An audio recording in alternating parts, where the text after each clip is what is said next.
The Second Crusade has failed, but its end will open the door to the Plantagenets, that brilliant, avaricious, rebellious, murderous family that will dominate the history of Western Europe for a century to come.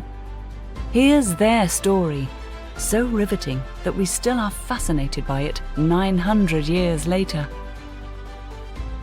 Welcome back to Lion's Forge.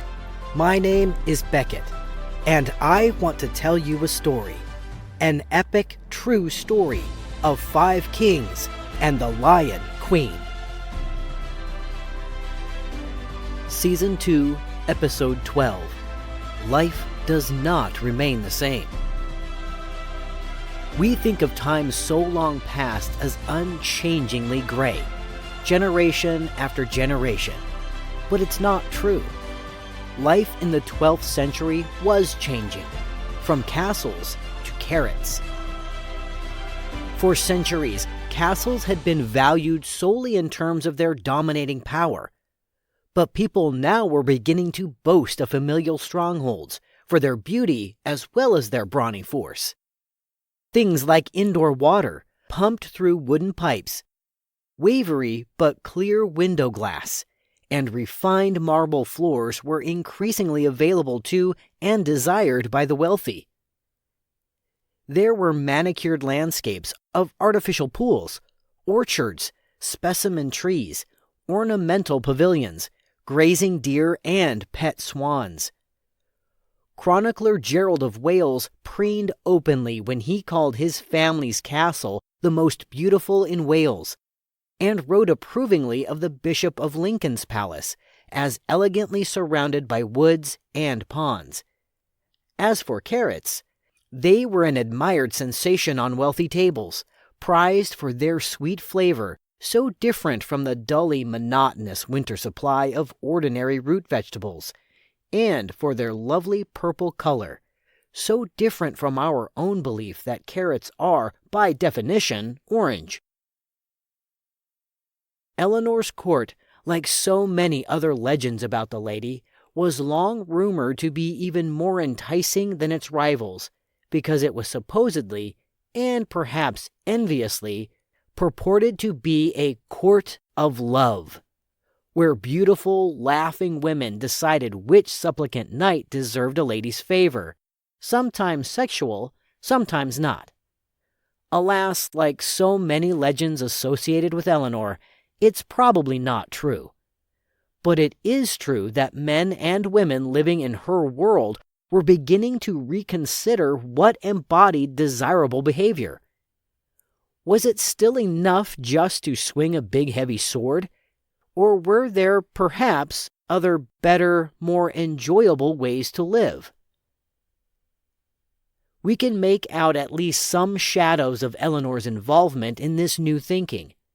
After all, 50 years before, her grandfather, William IX of Aquitaine, had been one of the very first Europeans we know of to muse openly on new ways of approaching life. When Eleanor in turn was in Poitiers as a grown woman, this new thinking, collectively called courtoisie, still needed a decade or two to fully mature. But it seems logical that many of those thinking, talking, and writing about the new ideas knew of her family's hospitality to new ideas, and were welcomed at her palace gates. It was long believed that Eleanor was a literal troubadour patron, but modern historians are less supportive. Yet Eleanor certainly had many of the characteristics of someone who would be interested in and open to such visitors. So even if not as involved in their world as earlier and more romantic biographers have believed, it seems unlikely that she had no interaction with them at all. What we now would call gallantry is usually associated with romantic behavior, perhaps becoming outdated in turn in our own day, but in Eleanor's time it meant a new sensibility of moderation in all things, from ardor to military aggression. It was no longer enough to be a big guy with a fist. The fist was now to be connected to a rational and classically educated brain. This new respect for moderation, for thinking and acting as an adult rather than a hot-headed adolescent, was moving fitfully into the broader consciousness, and we can thank the troubadours for it. Who were they? Many were either aristocrats themselves or respected friends of aristocrats, which meant they were educated, welcome at the best tables, and possessed of the means, unusual at the time, to move freely from place to place. They were poets and musicians, best-selling authors, creators of fictional characters we still recognize, artists who distilled anything and everything they saw into their work, racing to make a name for themselves ahead of the competition. Originality wasn't prized as we prize it now. The ideal of the day was to be one of the educated elite, capable of passing ancient texts forward, inventive with already recognized themes and characters. Roman myths of gods and goddesses in love and in lust, mystical Celtic stories of times already long past, legends of the brave days of King Arthur, gossip about the behavior of upper-class fashionistas of the day, all were grist for the troubadour mill.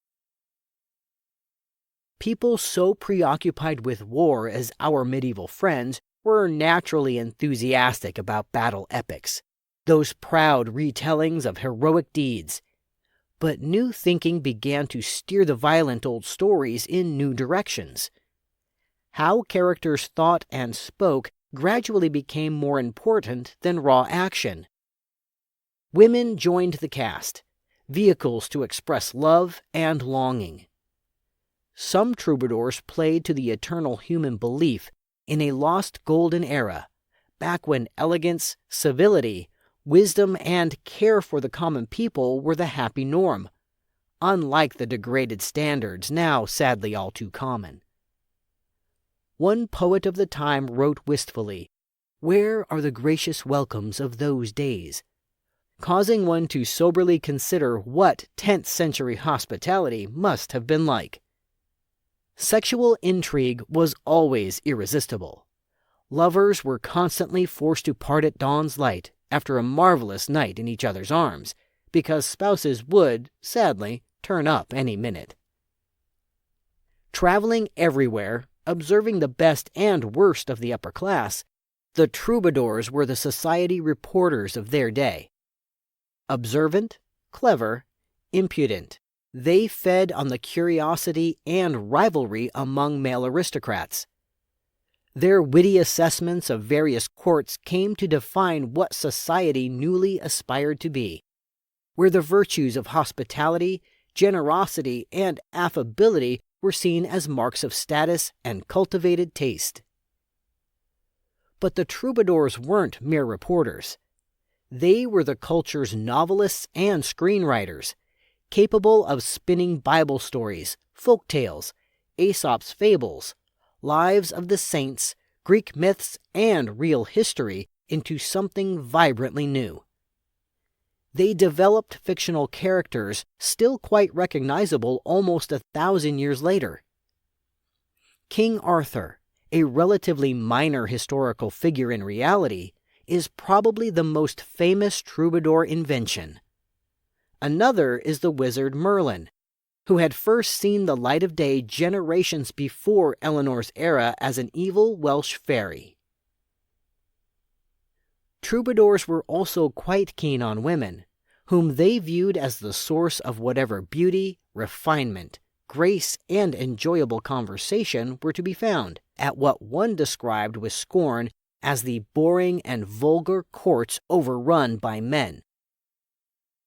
Remember that at the time, the church and society at large still regarded females as prime causes of trouble in the world, sinful daughters of the original sinner, Eve.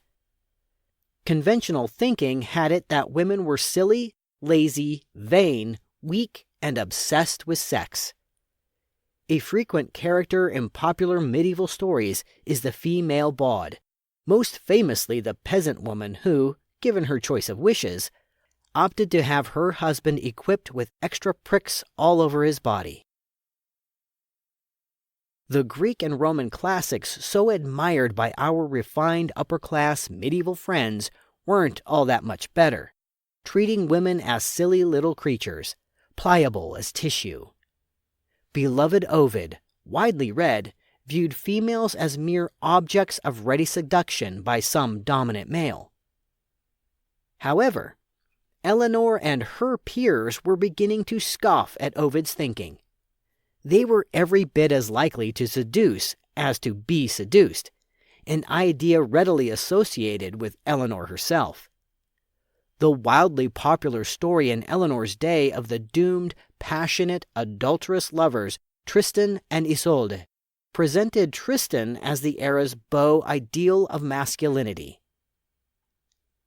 A combination of courageous warrior, thoughtful diplomat, friend of the common man, brilliant debater, talented harpist, and sensitive poet, not to mention soulful lover. Even today, we'd consider him one very highly tuned instrument. This manly paragon was the target of sophisticated, strong-willed Isolde's passion rather than the other way around, a telling assessment of the true mental state of supposedly docile 12th century ladies. One social advisor of the day felt that the only way out for the besieged male was to pretend to be ill. Given the hours they spent in their chambers, it's not hard to understand why women were a prime audience for authors of the day. Troubadour works with vivid heroines accordingly began to compete vigorously with the old battle epics and lives of the saints, taking what we'd call popular fiction off in a direction that's endured for the better part of 9 centuries. This new style was not entirely applauded. For one thing, the Church held the strong belief that blatantly sexual themes were a source of sin. Then, too, this new popular culture started to elbow the established writing class aside. An English monk named Denis Pyramus, author of a long poem on the life of Edmund the Martyr, which he evidently feared might not enjoy the esteem he hoped for, groused about the female troubadour Marie de France, complaining that her romantic writings were not at all true, but were enthusiastically received by women and even by men who ought to know better.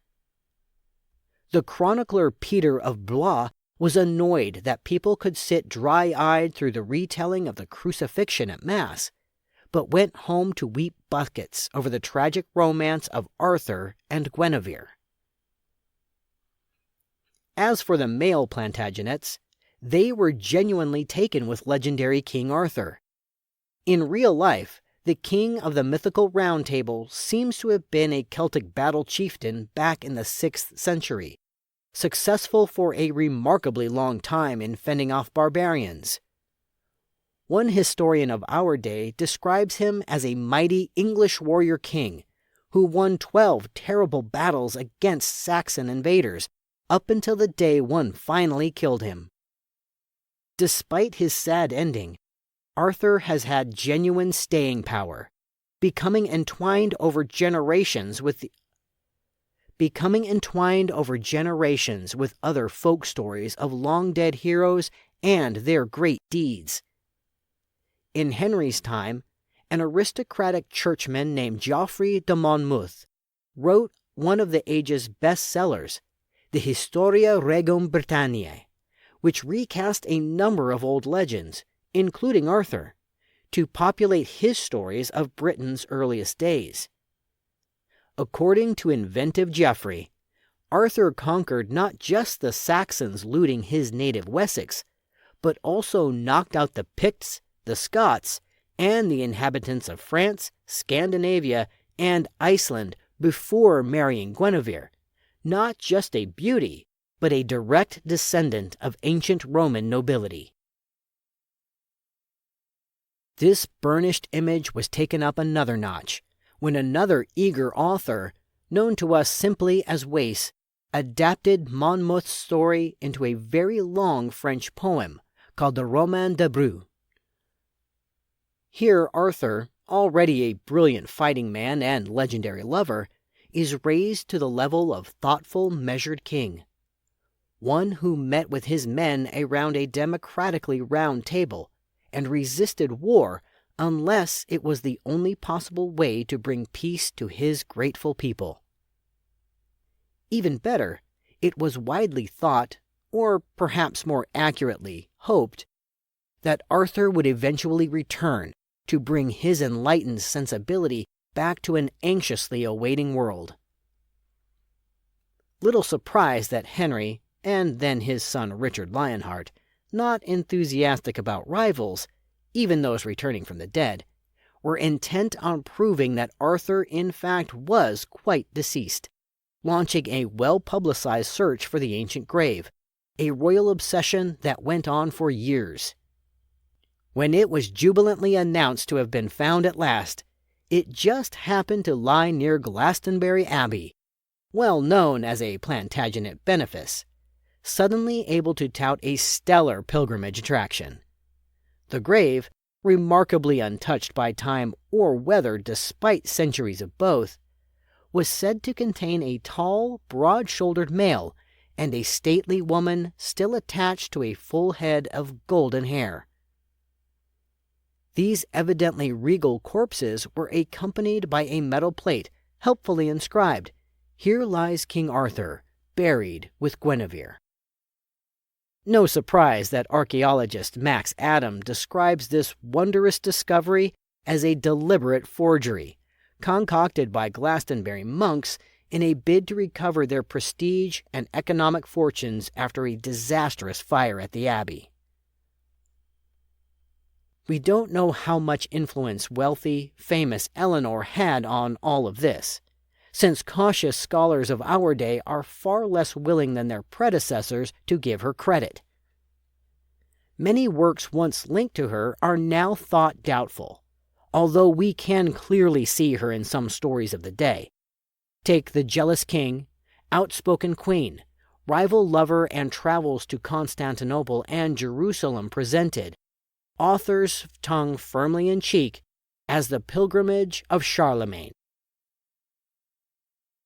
Another immense epic poem about the Trojan War, all 40,000 lines of it, was undoubtedly dedicated to Eleanor, although the dedication speaks only of the grand wife of a grand king. There is also the legend, delightful if now sadly discounted, that she was the subject of a popular medieval street rhyme that went, "Were the lands all mine from the Elbe to the Rhine, I'd count them with little case, if yet the Queen of England would lie in my embrace." We have to leave the lady and her household in Poitiers, that ancient city basking on its plateau embraced by rivers, where her grandfather wrote such fresh poetry and raised such fresh hell, where her grandmothers were warrior queens and infamous seductresses. It could have been such a charming place in those years before the troubles took hold.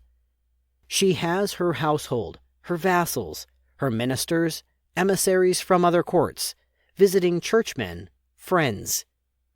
Gifts arrive, an inlaid ivory comb, a young falcon ready for its training, a new book, figs in a basket, wine. Musicians try out new ideas on their guitars and flute-like recorders. A golden sun shines in the blue summer sky. Wine grapes ripen. Hawks soar to heaven. Winter rains invite people to sit close to welcoming fires. The chess table is readied. The resident tribe of cooks and their slaving assistants labor over the prandium, the main meal, anticipated with enthusiasm around 1 o'clock every afternoon. Roast beef, boiled pork with sauces, boiled eggs, baked game birds, cheese, bread and biscuits, purple-hued carrots, lettuce, the novel and expensive onion, nuts, fruits we'd recognize in their seasons, jellies, quite a bit of wine, then custards, cakes, or prized grapes to finish. Someone sings in another room, accompanied by a very fashionable harpist. A lady, perhaps Eleanor herself, is greeted with applause for a new scarlet gown embellished with gold, entirely of the moment with its stylish long train, flowing sleeves, and deeply slashed panels allowing the green lining to flash as she walks. Her embroidered shoes with their carved heels would be particularly admired, not to mention envied, since access to the world's best shoemakers was as prized then as it is today. There may be occasional spasms of jealousy over Rosamund Clifford, but on the whole, Eleanor is probably happy. Her husband, once loved by her, still commands the stage. With few exceptions, she simply would choose not to watch. As for Henry, by now in his mid-30s and deep into his romance with Rosamund, he had begun to contemplate the inheritances of his 3 older boys, the Princes Henry, Richard, and Geoffrey, themselves 14, 12, and 11 at the time, with baby John trailing in the rear. Given Henry's age and theirs, no one is quite sure what drove Henry's sudden interest. Some historians think he admired the French tradition of crowning a young prince as the acknowledged royal successor, which hopefully staved off later wars for dominance. If young Henry were to be crowned King of England, for example, the younger Plantagenets would owe him homage, with its attendant loyalties. Such a clarifying prospect. Historian Frank McLynn thinks Henry contemplated going on crusade, that notoriously dangerous undertaking, a powerful incentive to think through inheritance issues. John Gillingham credits Henry with simply beginning to realize that he would have to find some way to divide his empire among his numerous sons.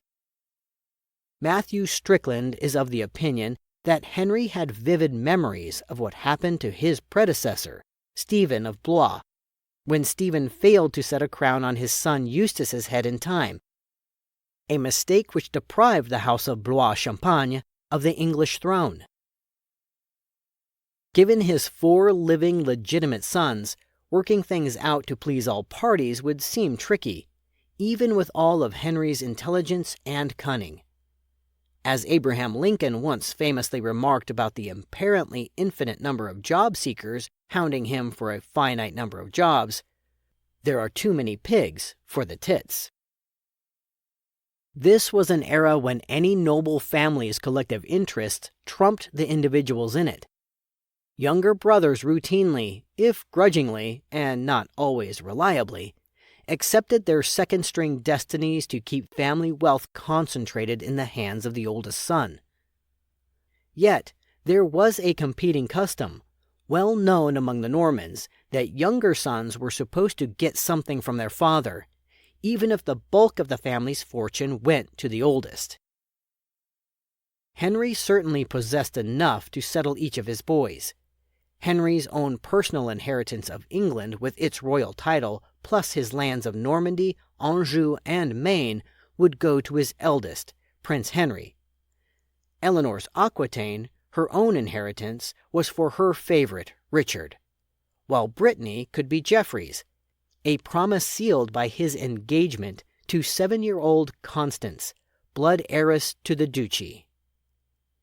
To maintain cordial Plantagenet ties with the Capetians, even while Henry rarely missed a chance to threaten Capetian borders, Richard would be betrothed to a French princess, little Elise, much as his older brothers had been pledged to Elise's sister, Marguerite. The one left behind, John, would need what every landless youngest boy needed, an heiress of his own. But this was a problem for another day. Louis Capet was supposed to bless any such arrangement Henry crafted, given that Plantagenet lands and titles on the continent were held as a vassal of the King of France. Louis, nearly 50 himself, but fortified with a son at last, continued in his role of Henry's sometimes friend, constant rival. He had happily lent his protection to Thomas Becket for 6 years by now, and fought endless skirmishes with the Plantagenets over their lands in France, the exact borders of their lands in France, and the loyalty of their vassals in France. This was not exactly a small issue. One historian writes that more than 40 villages were torched on the French-Norman border just in the single year 1168. The two kings might cautiously avoid pitched warfare, but they remorselessly kept up the pressure. Still, blessed with only one heir of his own to worry about and one roughly united kingdom to give him, Louis was amenable to Henry's proposal that the continental Plantagenet lands would be fractioned off. He sealed his assent by sending his daughter, 9-year-old Elise, to the Plantagenets as the future bride for Prince Richard. This little fiancée, brought out from Louis's stable of girls, was the infant whose teenage mother, Louis's short-lived second wife, had died giving birth to her. In later years, this affable diplomatic deal would make Elise's life hell, but at present all that anyone saw was the promise she held in her small body. If she and Richard lived to maturity and had male children who lived, she could be the key to control of France. Of course, those male children of a future time also increased the prospect of intensified rivalry among his sons, and all while Henry himself was only 35. Whether or not this self-evident problem occurred to Henry, as we'll see, he pursued his plan of settling his sons' inheritances with feverish enthusiasm. We've come to the end of our story for the time being. I am Becket Arnold, narrating from the book Lion's Forge, adapted for us by the author Karen Markle-Knabb. Thank you to Francis Butt for voicing our introduction. If you like what you hear, please give us a rating, follow our channel, and share us with your friends. Most importantly, please join us again May 13th for the next episode of Lion's Forge, available everywhere you get your favorite podcasts, including on YouTube with video episode trailers. Visit us on Facebook, where you can ask questions, leave reviews, and interact with me. Until next time, thank you for listening.